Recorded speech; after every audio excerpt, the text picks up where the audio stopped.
저 소개받은 조갑제라고 합니다.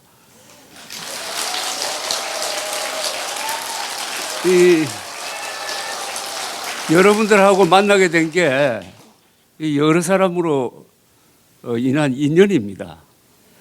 우리 최석호 소장님은 제가 모르는 분이었는데 인천에 사시는 아주 유명한 분이 있습니다.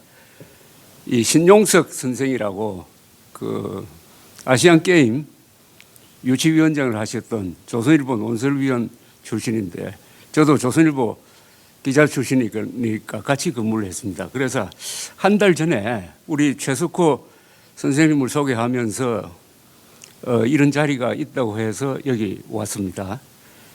그런데 역시 노래와 인연이 있어요. 이 신용석 선생 부친이 신태범 선생인데 인천의 아주 터줏대감이죠.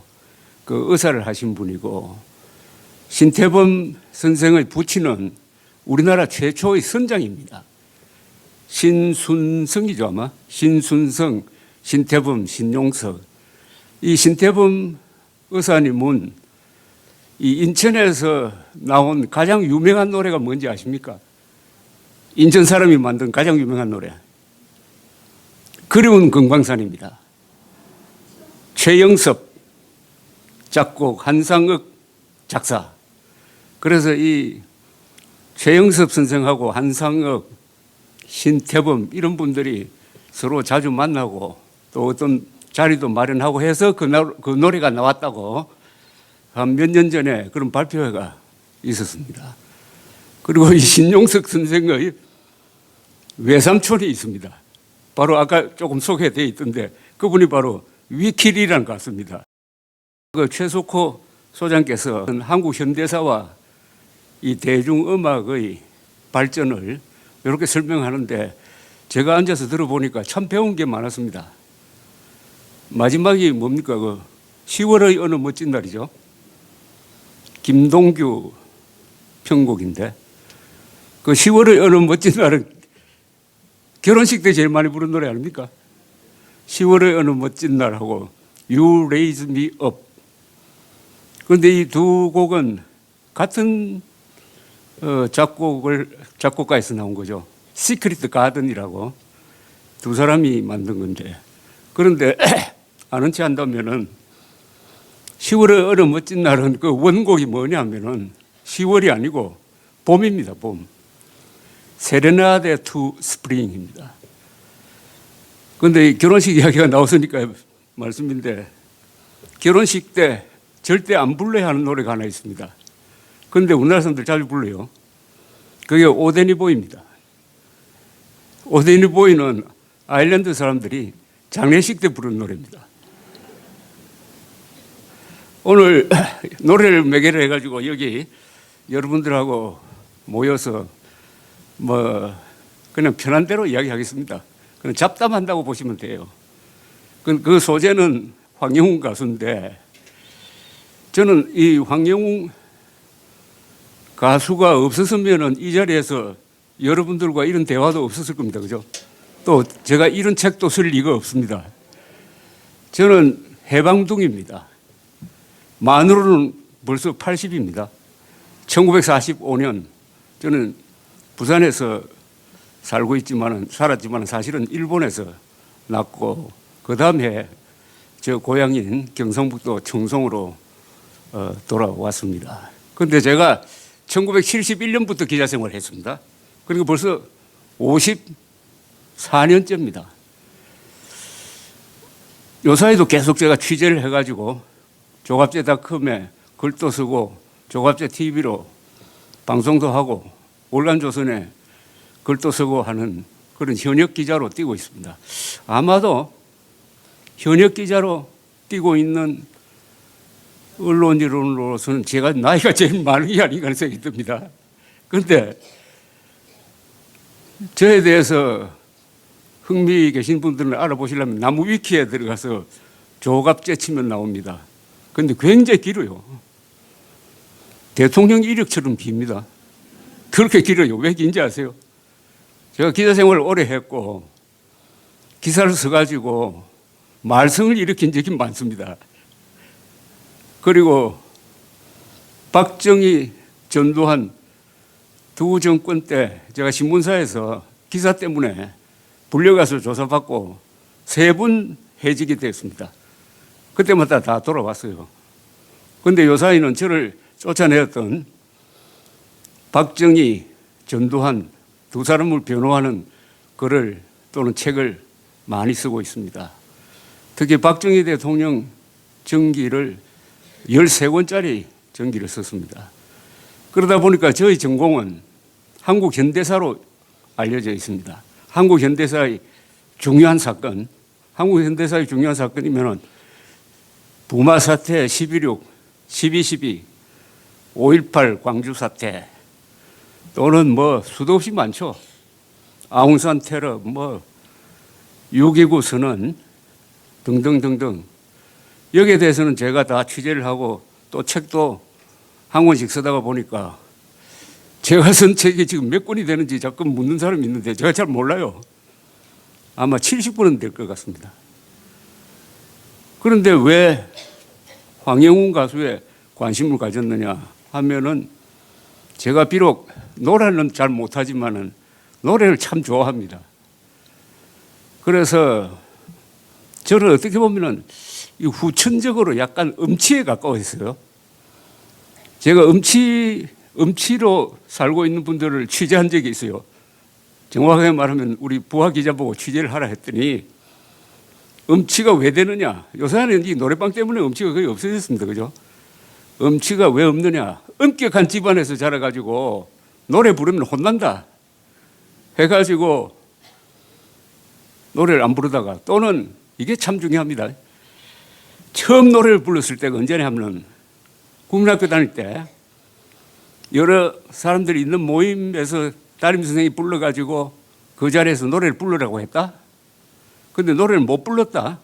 그러면 선생님이 아주 격려를 해줘야 될 텐데 못 부른다고 비판을 했다고 그래가지고 그게 마음이 상해가지고 그 뒤부터 노래 안 부르는 사람 많습니다. 그래서 이 선생님의 말 한마디가 어릴 때 멀쩡한 사람을 음치로 만드는 경우도 있어요. 음치는 영어로는 톤 데프라고 합니다. 음정 귀머거리라는 뜻이죠. 그런데 우리나라에서 음치를 뭐라고 하는지 아세요? 음치. 우리나라에서는 음치라고 안 합니다. 옛날 분들이 귀명창이라고 했어요. 왜 귀명창이라고 했겠습니까? 음치일수록 노래에 대한 욕망이 강해가지고 귀는 뚫려 있다 이겁니다. 그래서 귀명창이라 불렀어요. 저도 귀명창에 속합니다. 귀명창. 그런데 우리나라 사람들이 참 그 여유라 그럴까요? 유머러스한 감각이 대단합니다. 아까 쭉 그 유명한 가수나 노래 이렇게 설명할 때 인상적으로 보았던 게 부산 경남 사람이 우리 대중가요의 작사, 작곡, 노래 한 반 정도 차지하지 않을까 하는 그런 생각이 들었어요. 아까도 보니까 남인수, 진주 사람이죠. 또 현인은 부산 사람입니다. 저는 경상북도에서 자랐고 나중에 학교를 부산에서 다녀서 그래서 경상북도 사람하고 경상남도 사람의 차이를 제가 잘 알아요. 우리나라에서 가수가 제일 많이 나오는 데는 압도적으로 부산 경남입니다. 부산 경남권에서 나온 유명한 가수 뭐 여러분들 다 잘 아시죠? 나훈아, 현인, 황영웅 또 뭡니까? 설운도,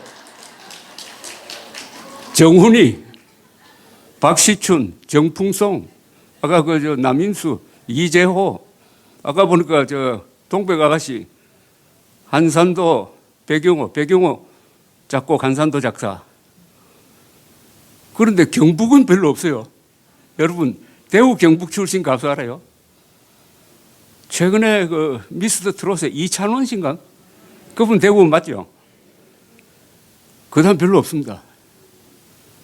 제가 기억하로는 우리 세대에서 기억하는 도미라는 가수가 있었어요. 아마 모르실 겁니다. 도미. 그 다음에 점으로 그 빨간 구두 아가씨를 부른 남미래. 왜 이렇게 차이가 나느냐? 같은 경상도인데 이 경북은 전통적인 그런 가부장적인 이런 전통이 강하니까 노래를 함부로 못 부른다 이거죠. 그 분위기가. 근데 부산은 항구가 있고 딱 뚫려가지고 또 사람들도 아주 기질이 그 솔직담백하고 또 서민적인 정서가 있고 해서 트롯은 부산에서 유행해야 전국적으로 유행한다는 이런 이야기가 있습니다. 아까 그 정훈이 씨는 아까 나오진 않았습니다만은 이 살다가 보면은 어떤 노래와 이렇게 깊은 인연을 갖게 되는 경우가 많은데 저에게는 정훈이가 부른 안개란 노래입니다. 안개란 노래가 나온 게 1967년 아마 정훈이 씨가 10대 후반일 거예요. 저는 그때 공군 사병으로 고지 레이더 사이트에서 근무를 하고 있었습니다. 점심때만 되면은 노래가 나와요. 그런데 우리 부대에서는 판이 하나밖에 없었어요. 계속 정훈이 안개만 듣고 살았습니다. 제가 계산해 보니까 아마 1000번 이상 들었을 거라. 점심때만 나오니까. 그런데 우리 부대가 1219m 되는 고지에 있어가지고 정말 안개가 자욱한 위로 이 정훈이 씨의 지금도 뭐 목소리가 많이 안 변했더라고요. 아주 청아한 목소리로 안개가 나오는데 안개 위로 안개가 나오는데 그 장면을 아주 잊을 수가 없습니다. 요사이 유튜브를 검색해 보니까 정서주라는 또 아주 굉장한 가수 한 사람 나타났죠. 정서주. 미스 트롯 3에서 우승을 했는데 16살. 이 아가씨도 부산입니다. 그 정훈이, 정서주 같이 둘이가 부르는 듀엣으로 부르는 안개가 들어보니까 아주 근사했습니다. 이러다 보니까 제가 부산 선전하고 있는데 자 그러면은 황영우 가수하고 왜 인연을 맺게 되었느냐 설명을 좀 드리겠습니다. 황영우 가수는 불타는 트롯맨에 나와서 노래할 때부터 제가 노래를 참 잘한다 정도 이제 알았어요. 그러다가 언론에서 제일 처음에 문신 이야기가 나오더라고요. 문신? 아니, 문신하는 게 죄가 되나? 그거 참 이상하다. 근데 그 문신한 게 뭐 조폭스럽다 뭐 이렇게 나오더라고요.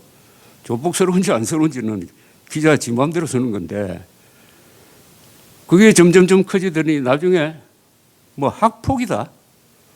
이러다가 6억 원 상금 앞두고 그만둔 거죠. 그때부터 제가 좀 이상하게 생각했습니다. 이게 학폭이 맞나? 저는 기자를 또 사회부 기자 오래 하고 해서 어떤 사물에 대해서는 언론이 보도한다고 그냥 믿지 않습니다. 이건 좀 내가 확인을 해봐야 되겠다 해서 제가 한번 알아보기 시작을 했어요. 그러니까 이건 학폭이 아닌데 학폭 프레임을 씌운 거예요. 그러니까 뭐 고등학교 졸업하고 친구끼리 티각태각 해가지고 형사 문제로 다 끝난 건데 그것도 약 한 10년 전 거 아닙니까? 이걸 왜 그런데 친구끼리 싸웠다 하면은 기사가 안 돼요. 그걸 학폭으로 맞춰야 기사가 돼. 지금 황영웅이 당한 거는 언론이 만든 프레임 때문에 당한 겁니다.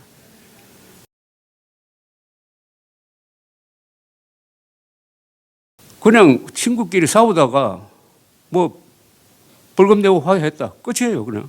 그게 무슨 뉴스가 됩니까? 그런데 그걸 학폭으로 연결시켜야 돼요.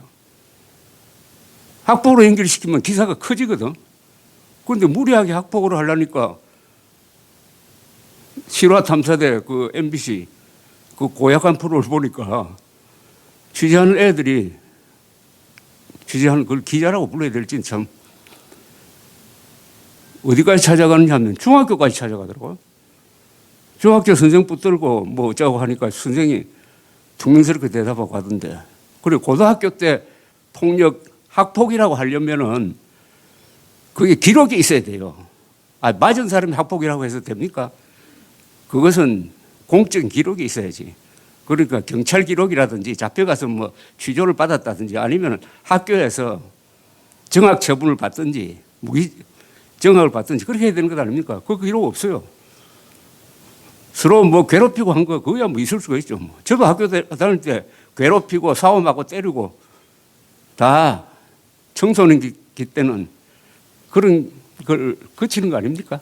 청소년기의 방황이라는 것은 나중에 그 사람이 성장하는데 어떤 점에서는 아주 좋은 경험도 됩니다. 청소년기를 모범적으로 살았다고 해가지고 그 인생이 성공하는 게 아니고 청소년기 때는 좀 잘못하고 방황하고 하더라도 그걸 딛고 인격적으로 성숙하는 게 이게 보통 사람들이 사는 방식 아닙니까? 그런데 그 청소년기 때의 일을 가지고 이렇게 문제를 삼다 이겁니다. 이야, 이건 너무하다. 그런데 저는 기자 생활 50 몇 년 하면서도 한국 언론에 대해서 굉장히 비판적인 시각을 갖고 있습니다. 심하게 말할 때는 이 정치인보다도 언론이 더 나쁘다. 요사이도 마찬가지고. 그런데 이 한국 언론은 무슨 권력을 잡은 건 아닌데 특권을 누리고 있어요. 세계 어떤 언론인보다도 세계 어떤 기자들보다도 한국의 기자들이 실력에 비해서 너무 많은 권한을 행사하고 있습니다.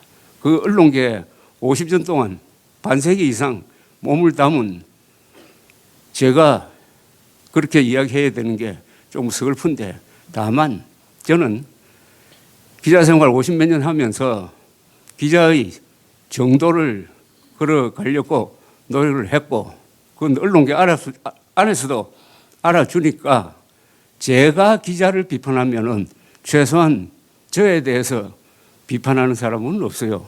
그건 어떻게 보면 저의 특권입니다. 그래서 그 뒤부터 황영웅을 비판하는 언론을 제가 비판하기 시작했습니다. 지금도 기억되는 게 아주 고약한 제목, 이런 제목이 있었어요. 전과자 황영웅 갱생 실패. 이야, 이런 명예훼손과 인격 말살이 어디 있느냐. 아니, 어떤 사람 앞에 전과자로 붙이려면 우리나라 국민들 한 30%가 전과자입니다. 국회의원 30% 이상이 전과자예요. 그럼 어느 국회의원 앞에다가 항상 전과자 어느 의원 이렇게 붙여야 이게 공평한 거 아닙니까? 그리고 갱생 실패라는 게 이게 말이 되느냐. 인간이라는 것은 항상 잘못한 걸 뉘우치고 다시 일어나고 하는 존재인데 갱생 실패라고 그러면은 29밖에 안 되는 황영웅이 앞으로 영원히 재기불능이라는 이야기냐. 이런 악담을 하는 게 도대체 이게 언론이라고 볼 수 있느냐. 그래서 제가 말을 하나 만들어냈습니다. 제가 이 황영웅 이야기를 쓰면서 말을 하나 만들었는데 이걸 조금 더 유행시켜야 될 것 같아요. 그게 뭐냐면 은폭입니다. 이 책에 은폭이란 말이 많이 나옵니다. 은폭은 뭐냐? 언론폭력이다 이거죠. 은폭. 학폭보다 더 나쁜 게 은폭입니다. 황영웅에 관한하는 학폭은 존재하지 않아요. 은폭, 언론이 폭력적으로 황영웅이라는 한 힘없는 금방 무대에 오르기 시작한 힘없는 가수를 전 언론이 그것도 문신 가지고 합쳐가지고 비판한다. 그래서 제가 은폭이라는 프레임을 하나 만들었으니까 앞으로 이건 여러분들이 언론으로부터 피해를 당하면 그 말을 많이 쓰십시오. 은폭. 그런데 또 다른 현상이 하나 생기기 시작했습니다. 이 황영웅 가수를 좋아하는 사람들이 뭉치기 시작하더라고요. 아마 여기 계시는 분들 맞죠? 그래서 우리나라 이 예술 문화계에 어떤 스타나 가수가 전 언론으로부터 두드러기 맞고 쓰러졌을 때 모이기 시작하고 일으키려고 하는 그런 사람들이 과거에도 있었을까 하는 생각이 들었어요. 잘 나갈 때 팬으로 모이는 거는 그거 뭐 당연지사인데 쓰러져 가지고 이 끝장났다고 보는 사람을 살리기 위해서 왜 이렇게 모였느냐. 그런데 결국 그게 성공했지 않습니까? 작년에 이제 복귀해가지고 2차례 공연도 하고, 그래서 저는 황영웅 신드롬이란 말을 쓰려고 하는데, 황영웅 신드롬은 우리나라 문화예술계에서 특이한 사건입니다. 한 가수가 이렇게 많은 언론으로부터 이렇게 두들겨 맞고도 재기할 수 있었다.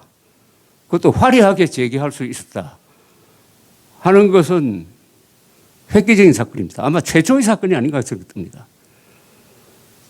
그럼 그게 어디서 나왔느냐?